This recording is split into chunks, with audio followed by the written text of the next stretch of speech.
قصيدة الشاعر الكويتي سلطان بن فرزان السهلي، وهو في قطر يذكر صديقه الشاعر عبد الله بن قصاب شاعر شعيبة، الذي كان والده محمد بن قصاب أمير قرية شعيبة بعد عام 1860 إلى عام 1931. أتى بعده الشاعر عبد الله بن قصاب أميرا على شعيبة عام 1931 إلى عام 1942. في القصيدة وصى الشاعر سلطان بن فرزان السهلي أهل قطر بهم، ويصف كرم الشاعر عبد الله بن قصاب ومجلسه عامر في قصر الشعيبة، ويقصد ديوانه برزة، حيث قال: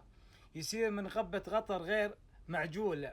يسير من قبة قطر غير معجول، دور السبوع تجيب رد الوصاتي، دون الكويت يبين لكم قصر ونزول، قصر الشعيبة وانت راعي ذكاتي، ملفاك من يقراك والنضو مكفول، ابن محمد نور عيني شفاتي، مع جفنة فيها مفاطيح وكفول، قد هي عوايدهم على الموجبات، اشرب كفينك قراح وشهلول، من عيل من يعلى على كل عاتي، يا ابو سعد كني من الوجد منحول، صبري ولي تفسير من غير ذاتي. ومن هنا أصبحت قرية شعيبة على مر السنين مركزا رئيسا للمسافر يقصدها الطرقي للاستراحة من عناء السفر وتزود، وكان محمد بن غصاب وأبنائه أهلا لها، يستقبلون الضيوف ليلا ونهارا، مقدمين لهم ما يستطيعون من كرم الضيافة من غير مكيال.